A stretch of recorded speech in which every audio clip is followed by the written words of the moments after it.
welcome back to Next in the Queue. Next in the Queue is an interview-based podcast that connects listeners with musicians, writers, producers, and really anyone in the music industry through curated playlists. Today, I'm joined with Gal Pal. You guys want to quickly introduce yourselves? Hi, I'm Amelia. I sing vocals and play synth in the band. I'm Nico. I play guitar and drums, and I sing a little bit. And I'm Shay. I alternate with Nico on guitar and drums and have some vocals in the mix as well. Well, awesome. And you guys have a new album coming out June 2nd. That's called This and Other Jesters. How has that process been, getting the album out? Oh my gosh. A long journey. It's been so long. Amelia? Oh, throwing it to me. Yeah, it's been a long time coming. We've been writing, recording, and just finishing up the record for the past 3 years, I guess. Obviously the pandemic kind of slowed things down. But that was kind of the start of the record where we started writing. So we had a really long time to just really intentionally think about what we wanted. And then soon after that, we just started recording and just kind of took our time to really make the record the best thing it could be. And it's definitely not a short record. It's a 14-song album. So I think even doing that in 3 years is definitely a feat, to be honest. It was just it's a long process. And I think we're just super excited to have it out and show it to the world finally. It feels really good. Yeah. So, in an interview you did in 2020, obviously because of COVID, you guys had to figure out a way to kind of work on this album that wasn't as in person as your other albums have been, because you guys, obviously formed in college. How was that process difficult? Was it easier? How did you find ways to collaborate effectively since you weren't able to meet in person as often? I think we it was just a matter of adapting to certain contexts and figuring out what we had to do. We're used to writing collectively in a very collaborative manner. And for this, especially during peak pandemic lockdown times, I was working a very high risk job in mental health care and had to be completely quarantined a lot of the time. So we'd each just get really honed into writing. We'd each individually get further along in the writing process for any riffs or lyrics or chord progressions that we might have had. Whereas usually we'd, at the spark of a new idea, kind of bring it into everyone else and flesh it out together. We had the opportunity to we had to really just work on things more independently. And then once things were in a safer place to meet up, we were able to kind of bring those to a collective space and expand upon everything, get input. And then we all, even within that, all for different instruments, all write our own parts. So, if Nico came in with a song on guitar, I'd hop on drums and Amelia would hop on synth or maybe vocals as well. And if Amelia came up with a song, lyrics or keyboard melodies, then we would all hop on different instruments accordingly. Or if I brought in something on guitar, everyone else would kind of fill that out. And it was a cool process, the coming back together of that, being all excited to show each other what we've been working on. There's so much anticipation at that point. But it felt, coming back into that collective writing process was definitely different, but it felt very natural and we were able to jump back into that in a way that felt familiar and comfortable, even though it was a bit different than our previous processes have been. Yeah. And at the time, Nico and I were living together during the pandemic. So I think the way we all wrote was very different. I got to kind of hear Nico's songs a bit more, or sooner than Shay. So there was just a different dynamic going on, which I think kept it really interesting. But also at the same time, I feel like we totally like practiced a lot during the pandemic. Like I feel like it wasn't during times where COVID was like really, really crazy, but I feel like we somewhat, at least I'm trying to like remember, it's so long ago. Sometimes you just like block it all out. But I'm pretty sure I have a good memory of like us consistently kind of writing, but only the three of us, not with any other extra band members like bass player or anything else. But we kind of, we were able to keep it up kind of. Yeah, no, it would be occasional, but I remember going like months without being able to practice also because there were just like things were too gnarly. So yeah, totally. It was just a bit different, but I feel quite proud of how we navigated that all. Didn't completely crumble in the No, I feel like we totally all glowed up in our own ways. Like we all got better at like writing and doing our instruments over that period of time because we were like looking inward. So yeah. Absolutely. Yeah, I agree with that. Just having to like force yourself to be alone and really just face all these challenges of how to write a song in your own world, in your own bedroom versus like getting constant suggestions or critique when you're playing with people in the room and writing the song. It's like, I definitely think it boosted some musician confidence within myself. Definitely. No, that's a great point. And I feel like it helped us all because we were writing more separately, like only having our own like internal processes without that external feedback. I feel like we all kind of honed into our own like styles with different things. Like I feel like Nico, you really tapped into guitar things. Amelia, you started writing on keys for the first time and like constructing songs like that. I finally like tapped into a vocal style that I felt like really fit with me. And we all, I think it helped us all kind of find our own sounds and our own voices a bit more. Yeah, I'm sorry. That was going to be my next question, like how it was working independently, kind of. Was it like a little bit nerve-wracking? Because like obviously when you're working together, you can get immediate feedback, but when you're working by yourself, it's kind of hard to like come back together, you know? Totally. You gotta like, you present a song. It's different than being like, hey, I've got this little riff. Let's write it out together. Let's jam it out. But there were some songs, a lot of these songs that like, there was some structure before we got together and put all the pieces together. And so you gotta like hope that everybody likes it and that it works in the Gal Pal universe. And sometimes it just doesn't. And you just like, you know, you move on to the next song. And yeah.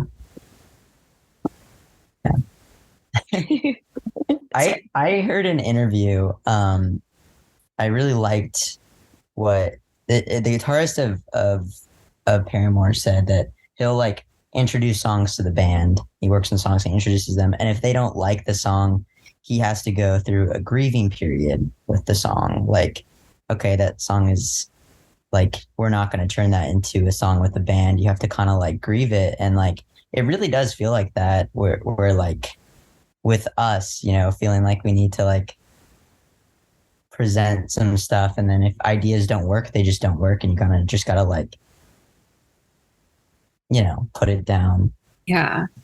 Say goodbye to it for a sec. I mean, at least within the band perspective. No, we definitely have like a graveyard of like dead riffs, even if it's something that like we bring to the table and we're all hyped on it. Like some things just get flushed out sooner or easier than others. And there's definitely even little riffs that like you or I will bring in that we're like super stoked on, that just nothing, you know, we'll like mess around in practice and be like, but like haven't committed to fully writing them. And they just kind of like linger in limbo. So there's some of those. And I think we've all been able to kind of, I mean, as we're thinking about like what to bring to Gal Pal versus like tapping into our own creative outlets in different ways. I feel like we've found a good balance with that, or had to kind of like supplement, creative outlets in our own lives at times, where like if something isn't fitting into this project, being able to make it work for ourselves regardless. And I think that's been good for us to maintain a balance of like ourselves as individual creative people and ourselves as like collaborators in this project. How do you like know what you want to like keep for yourself and like what you want to like, give to the band? That's a good question. I was going to expand on that idea. I feel like it's like, because we've been playing for so long, like I think in the beginning when we would first write together, I don't think we had maybe that skill to develop as much. Like we were just kind of like experimenting with everything. Like we didn't really know what sound we wanted exactly. We were just kind of doing whatever. And I think over the years, and especially after this record, growing our own individual skills, I feel like you can kind of understand where your head can be in many different spaces.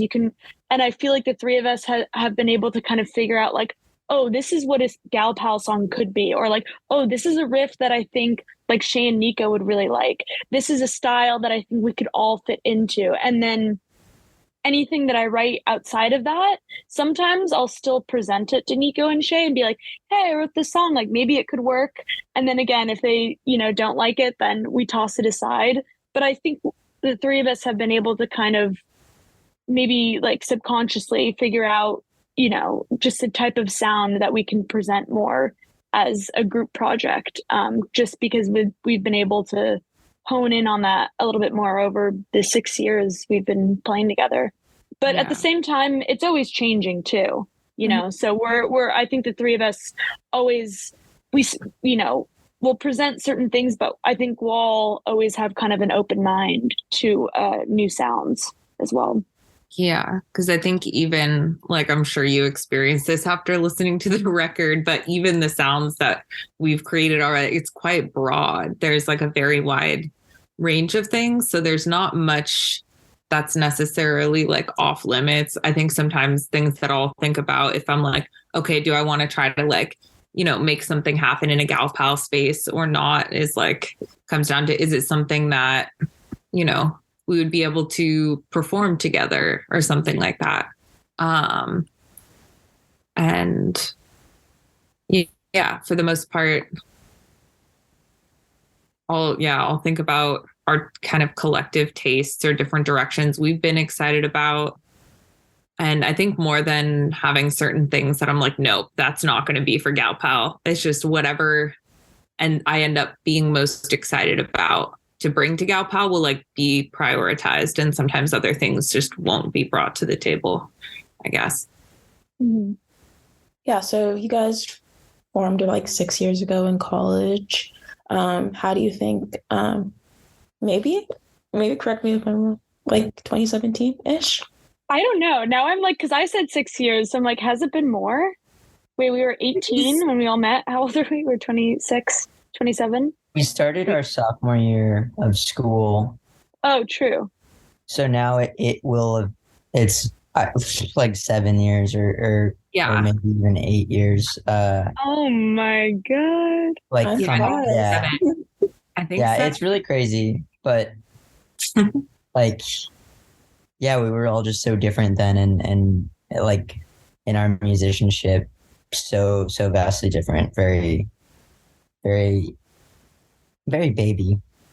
Yeah, like that was what I was going to ask. Like, you guys were like much younger than 18, like in your teens still. How do you think you've like learned and grown in that time since you released your first album, like in 2017? Oof. Oh my gosh, just so many ways. I think first about drums. Personally, when you're learning drums, it's so hard to remember that you're playing with a band, as weird as that sounds, because it's just so fun to play loud and hard and fast. And so that for me, I feel like has been my biggest, I mean, not even my biggest improvement, but one of the easiest things to catch on is just like being a young musician, a young learning musician. You really have a lot to learn about playing in a band, I think. And really listening to everybody else, listening to what your guitarist is doing, and in the songwriting process too. And then, yeah, just like honing in on guitar tone also was one of the biggest things. I mean, like accessibility is a big theme too when it comes to like growing. Is like we had our guitar was just crap. Our first amp we had was crap. We were borrowing amps and guitars for like all of college. Okay, Shay had a guitar for a second, then I broke it on accident. But we were borrowing all of our gear for the longest time. And so as far as even like understanding what you could do with guitar tone, that didn't even come till after college when money we had no pedals, more accessible. Yeah, we had no pedals until like I had money to spend on that kind of stuff and wasn't, in school and completely broke. And so I feel like that expanded our world too, as like sounds, just discovering all these different sounds and realizing that you can really create your own sound with all these different little boxes. And it's like the most fun thing. I'm always thinking about pedals. Yeah, that's but true. it's costly. It's really expensive. You become quite the gear bro. I love it. I have. We used to be like, oh yeah, you don't need pedals, but we just didn't have money. Yeah. And we were so like we were like very anti gear bro for a long time because we were like, whatever, like all those dudes are so obsessed with their gear, like fuck that, like we're different. But then we were like, wait, we can actually kind of sound better. Sound infinitely better. And like also like naturally over time all of our technical skills have gotten better. That just is like going to happen. The more you play, the more you practice, you're going to get better. But like, it's really, really finding out about all these different sounds you can incorporate. That's like just such a fun way to hear your music and inspire you too, to keep wanting to like play music. Is like, there's a million different sounds out there. So yeah. I liked what you said a lot about like learning not just how to play your instrument, because we all learned at least one instrument like in the context of playing together. But learning how to play like with other people, I feel like there's a big difference between just like, going ham and like doing the most you can on whatever instrument it is, and like doing what the sound needs, doing what like everyone else needs, and being okay with what I have in my hands, or like, with my voice, whatever it is, like, how can I, like uplift this sonically? Like, what can I do to like, what can I contribute to make this the best it can? And sometimes that's like going to be going hard and fast on drums, and other times it's going to be being like really reserved. And so being able to like be dynamic and be tapped in with like how you can contribute to that like collective sound is definitely, I think that's like a mentality that you grow into over time. And I feel like we've all kind of tapped into that more. Like, okay, just because I could do this doesn't mean I should. We can all kind of like, okay, well, what should I do? And then go about that process more thoughtfully. Because I feel like we just started out as like cathartic. I don't know. It was like some like cathartic sound vomit. And we were always just like doing the most in like a very emotionally expressive way. And it was great and it was beautiful. But like being able to like slow down and like refine things and like be really intentional has also, I think, been a big shift for us.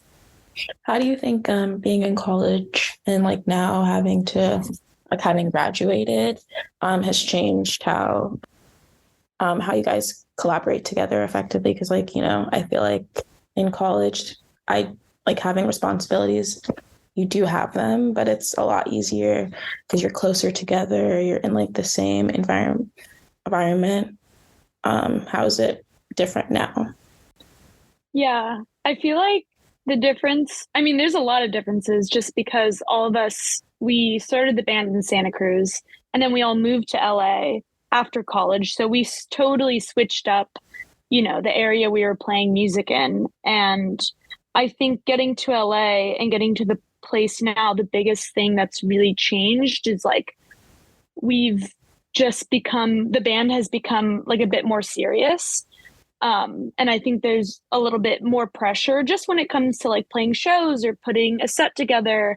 Whereas in college, we kind of just like, I mean, we had shows that we opened for bands that were pretty big, that were, more high pressure, that we, really cared about. But it was definitely just like a more carefree time. And I think there was, just less seriousness to what we were playing. And so now we're kind of, have honed in on a sound and really are collectively trying to like move forward to have this band, hopefully maybe be successful or like have it as a career. And that's something that's been, more happening recently, and so because of that, I feel like the important thing that like Shay and Nico and I have like talked about and like are trying to do, and I feel like I often have to remember this as well, is to like go back to that like playfulness in the band of like, at the end of the day, this band is really just about us all making music together and like the purity of it. So I feel like for me, at least for me personally, that's what I can think of first of like the difference is just we're business people in LA. We're just, trying to move forward, but still maintain that like, of course the fun and the playfulness that we all love about being in Gal Pal. Howdy, would you say the music scene is different from Santa Cruz and LA? Oh, it's Pretty just different. so much bigger in LA. I mean, LA is just a massive city, and Santa Cruz is very much a college town.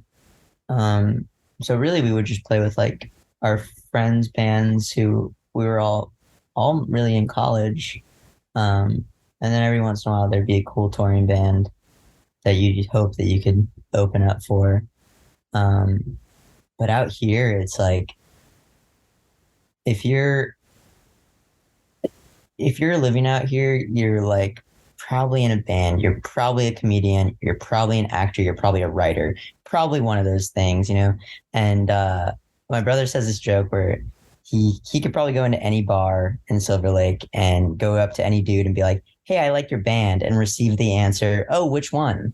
And like that just goes to show, just like there's just so many musicians out here, there's so many artists who just are doing interesting stuff. I mean, there's a lot of our friends' bands, but I feel like I'm constantly like, when we'll talk about playing a show, there's always just like these bands that like Amelia or Shay knows, and I'm just like, they live in LA? I didn't know that. They sound amazing. And like, they're just, I feel like every week I'm learning about a different band out here that lives in LA. And then that's just like the bands that live out here, the bands that come through LA. I mean, that's like an infinite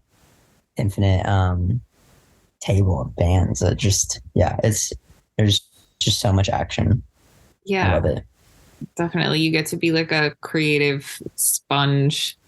Santa Cruz had like a few small like micro scenes. Like there was we were definitely most involved in like this like kind of queer music scene that was like just folk, really I feel like folk punk. Like that was a big thing in Santa Cruz. There were that we kind of got too. There were like genre sub scenes, but there was like a general like queer music scenes. And there was like, Santa Cruz, there was a big folk punk scene. There was like a pretty distinct like hardcore scene. And there was a lot of like white boy surf rock and like white boy 311 cover bands, which was like, that was a whole other realm. And like bluegrass, that was another Santa Cruz genre. That we weren't really a part of that, but it was there. Yeah. Yeah. A lot of surf rock though. Yeah. I remember, and that was just super, I feel like just super popular in college. Like, like young people. Always be popular when you're in college. And I think that also, like, when I listen back to our old stuff, I feel like that's inspired our sound in a big way. It's just like surf rock, which is like so not us. now, which, you know, I think it's just like parallels this sort of maturity of not that anything is wrong with surf rock. It's just it's No definitely hate. liked by a younger group, and there's just some stuff about our old stuff that sounds surf rocky to me. But it also just might be like plain and mostly dry, like Fender guitar, and no effects at all. Just like Yeah. And I feel like all of us like listen to surf rock in high school. Yeah. You know, that's like such a huge part of like growing up in California. You know, it like everyone listened to it. We had somewhat seeped in, somewhere. So yeah. But the folk punk. That's the big one for me. I don't know if that's like a college. Is that like a college thing? No, it's more just like a Santa Cruz, like kind of like thing. Hippie, small like college town. Yeah, it's where like the hippies and the punks like come together. Yeah, it's like Olympia, like that kind of vibe like, too. It's in like Oregon, California, or Washington. It's in Olympia, Washington. There are very distinct pockets. But no, for the record, no shade. No shade. Full support. All the love. It's all just, the love for the crust punks. Just wasn't. It wasn't our scene, and that's really what we're getting at. Is like it just, the expansiveness no shade of LA. There's nothing wrong with it. It just wasn't us. Yeah. But yeah, LA is great. We're like all little creative sponges out here, just soaking up endless inspiration, and it's quite nice. Are there any like local bands that you're really into as of late? Ooh, where do you even start? Yeah, that's like a really hard question. Let's see. Well, you interviewed a few local bands or formerly local bands. I know Brutus VII I've always loved that project. They're super sick. They've been around in LA for a while. New York based, yeah. Yeah, exactly. They moved to New York. I feel like it's like back and forth. People like move from LA to New York. That whole scene, they're like bi-coastal. I'm like, where are you guys even living? They're like, I don't know. But yeah, that's a great project that I've loved forever. You also interviewed Winter, which we've known forever too, Samira's project. That's like a really great LA band. Oh my gosh, there's so many. I mean, Crowgeyser is a good friend of ours. Yeah, Crowgeyser just played a show in New York Saturday. Yeah, they're amazing. Yeah, so sick. Also hoping to interview them. Yeah. Very cool.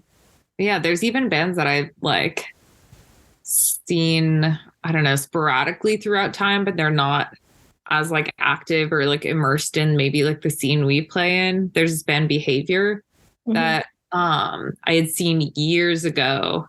They don't play shows super often, but I saw them again a few weeks ago at El Cid and was just like, dang, they're so good.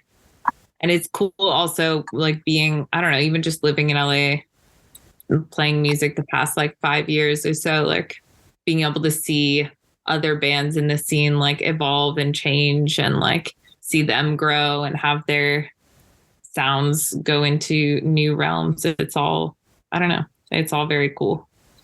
Yeah, I think also because I live in New York, I think the fun thing about kind of sad thing about living in New York and LA is like bands like will be together that you really love, and then like out of nowhere they just stop playing shows and you're like, are you guys dead? Is it alive?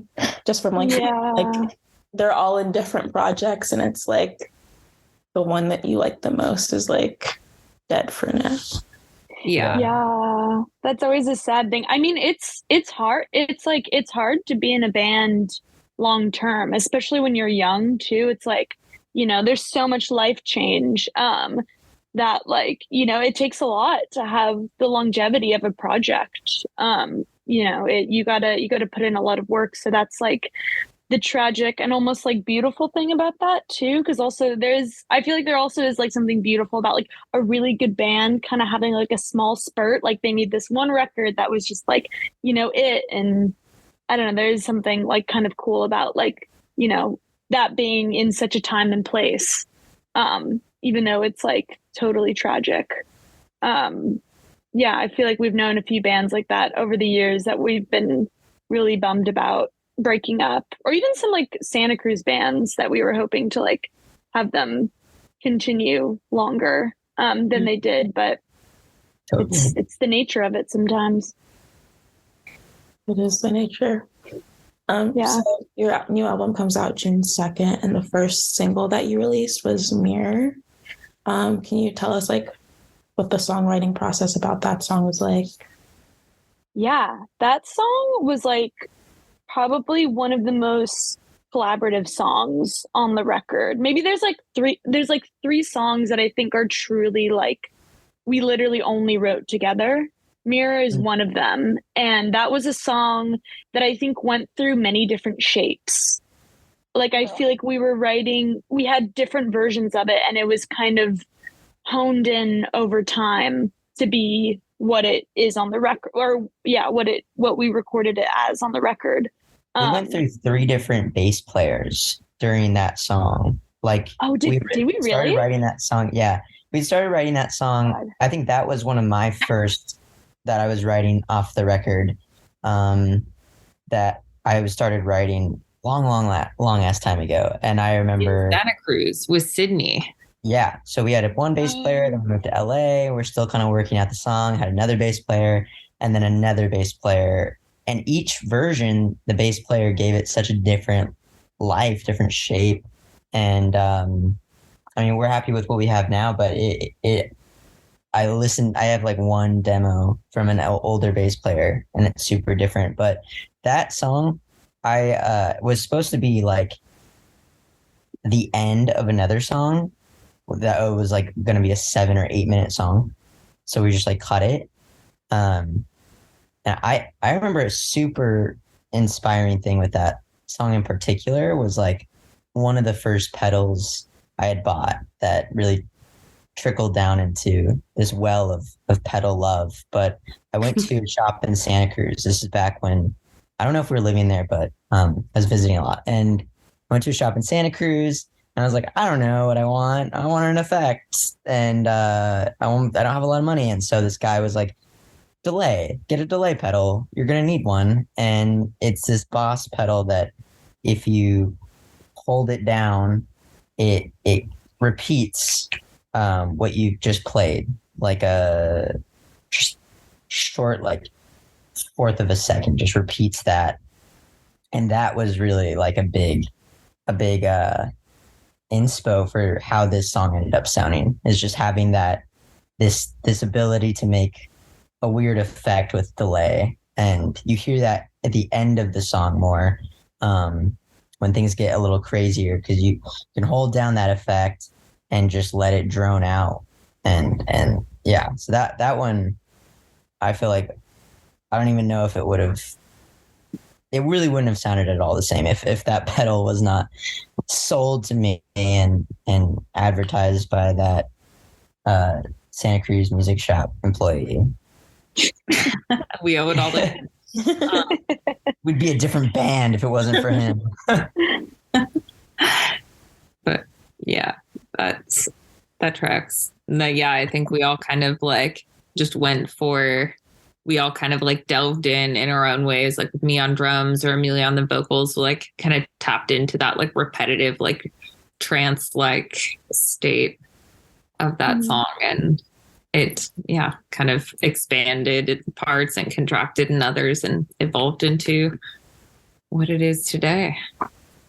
Mm-hmm. Yeah. And then you've also said that the song is basically about our identities and how they're like misshaped by people in our lives, and like having anxiety, kind of being able to control it or not. How do you control it in your own way, and how do you like be okay with being seen by other people? Right. That's a really interesting question for the song. Yeah, I think I wrote the lyrics with those kind of themes in mind, just from kind of the sounds that Nico was coming up with. Like I felt like there was a lot of like tension and control when it comes to like what we were playing. There was a lot of like short repetitive things. We were, playing with a lot of, kind of drony sound, something that like held a lot of anxiety, I think. And the idea of patterns, was just something I wanted to play around with. And just, I think I immediately went to the idea of like, yeah, just being stuck in a loop and stuck in a pattern and kind of figuring out like, what does it sound like when you have control, want to claim more control over that. So I feel like when I wrote the lyrics and even the way I perform and sing it now, even though I'm singing in a way that's like stuck in a pattern, I'm almost like, making this like bigger claim to like what the theme is and like what's going on. And I'm almost kind of like taking back the power that I feel like is lost from me in kind of like declaring these statements. And especially because they're repetitive, it's like, declaring over and over like what's happening to me to kind of be able to like release that tension and that anxiety. And yeah, but also at the same time, I don't know. I feel like there's a lot to interpret out of Mirror, to be completely honest. But it's definitely, kind of taking back what you feel like has been taken from you. I think that's the best way I can kind of put it. And then your next single, Angel in the Flesh, is kind of about having a crush. What are like the feelings that you go through? It's like Fun. Blissful, crazy, Silly. yeah, silly. Which is kind of like Angel. That's kind of like the lightness of Angel. Yeah, absolutely. It's I was describing like when I'm writing something and I think it's good, it's like it activates a part of my brain that is similar to having a crush. It's like this, like, I mean, it's like serotonin, but it's like also like kind of hard to describe. It's kind of, I feel really good in my body. I feel like, I don't know, like sexy. There's something that like, it's hard not to think about like a crush when I'm writing something that I'm really into, even if like it's a melancholic song, if it's a really like darker song, it's so hard for me not to like think like, I wonder if my crush would like this.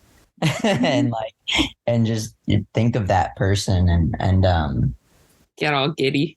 yeah, you get giddy. There's just like, it's, I don't know what it is. I would love to read a study on why that happens. I really think it just must be just serotonin in your brain. And then you just kind of like connect it with other things that make you that kind of happy, So they go hand in hand, music and crushes for me.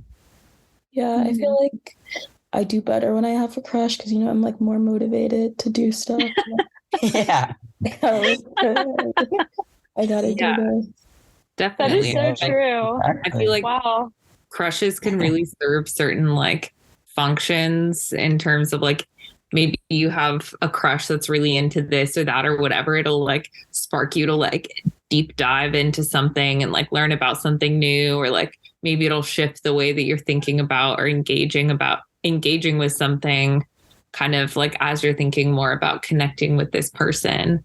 It can just like inadvertently expand your own knowledge or experience or ways of thinking. I think that's like a cool part about crushes. Or even just like being excited about like new people in your life in any regard. Yeah. I feel like Totally. people having a crush, like when you're doing something new, you're like, this is more exciting than, the normal. Yeah. And it doesn't happen all the time too. Like, I feel like when you like, I feel like holding on to that feeling of like having a crush when you have it is like special too. Cause like there's so many people out there that are like annoying and gross. So if you do have a crush on someone, you're like, okay, I'm going to hold on to this feeling and have fun. And I feel like as I'm older, it happens less and less. I feel like just Yeah. like proximity. I mean, like in college, it's easier to have one because, you're always close and tight knit with people. So it's easier to see people around. But now whenever I get one, I'm like, yes. More satisfying. Yeah, exactly. Rare happening. Just a fun, silly time. Yeah. So Totally. the playlist that you guys chose was like songs that are inspiring you lately. I have to say that like we all have similar tastes. Like I looked at the playlist, I like love every song on it. Yay! I love that. Yeah, I'm really excited for like Mandy Indiana's new album that's coming out. Like they're so good. I want everybody to know about them. Yeah, they are crazy. I think I discovered them last year when I was just on like a Fire Talk Records thing. I was just like obsessed. I mean, I'm still obsessed with all of their artists. Like they're really cool. Yeah, I feel like they don't miss sometimes. They're just like yeah, a big roster. Yeah, really good roster. Really, and also I feel like just like yeah, they just have really good rock bands that are doing like really new, interesting stuff, and I really admire that. And I feel like it's similar to a lot of the stuff that like, yeah, Gal Pal, we want to be kind of honing in on. But yeah, that the song I put on in particular on the playlist, I think that's how I first got introduced to them, like a year ago when they released it. And yeah, I've been just like obsessed. I really want to go see them live. I hope they. Yeah, I know. Maybe they'll play in LA. Yeah. Yeah, I feel like LA is more likely. I mean, New York is pretty likely too. I feel like. Yeah. Because they're from the UK, right? Or maybe I don't know. They're somewhere in Europe. Yeah, somewhere out there. Yeah, but they're pretty sick. Very industrial too, which I really fuck with. It's cool. Yeah, and I really like the first song, Applause, Lily. I've been getting into a lot of their stuff lately. I've really loved this single. I feel like it sounds a lot different than like what they've put out in the past. Yeah, that was a Nico pick. Was a Nico pick. I actually hadn't heard that song until you put it in the playlist, Nico, and it's pretty fun. It's Yeah, cool, I don't right? know. Am I hiding under a rock? Like I don't know. I just hadn't heard, and I was like, wait, this shit is good.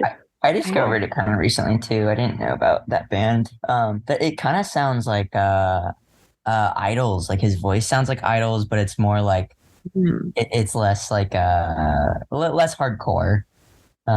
Yeah, it sounds a lot different live. Like I will say that I've seen them live once, and like the recorded stuff doesn't sound like really anything like they play it live, which is it's more fun. I feel like. Cool. Wait, is that the band that like someone like Miley Cyrus is dating one of them? Oh wow, yeah, I Do did. you know what I'm talking about? The drummer, yeah. Yeah, is that this band? Yeah. Because I think there's like kind of I think there's like somewhat mutual LA friends that are in that band that I forget, but I remember hearing about that and I was like, that's so random. Yeah, it is pretty cool. They also used to be in like. Hold on. Wow, The Regrets. They used to be in The Regrets. They used to be the drummer for The Regrets. Gotcha. Yeah. Gotcha. Sorry, I have like a plethora of just random nonsense in my Yeah, all the knowledge. I love it. No, I love it. Yeah. So what can you go through some of the songs that like you guys put on the playlist that like have been inspiring you and why? Ooh. Shay, do you want to pick one of yours? Let me pull up the playlist real quick. Great playlist. This, I know one of mine that I've been listening to a ton. I put Barley by Water From Your Eyes on there. Mm-hmm. And I've been really, really, really digging Water From Your Eyes lately. I saw them play on Friday and they were phenomenal. Such great performers. Everyone in that project like is super. Both Nate and Rachel are just like super talented. Nate from that project also like mastered our album, so there's some like fun little world crossovers. But yeah, they just like continuously pump out this like creative output.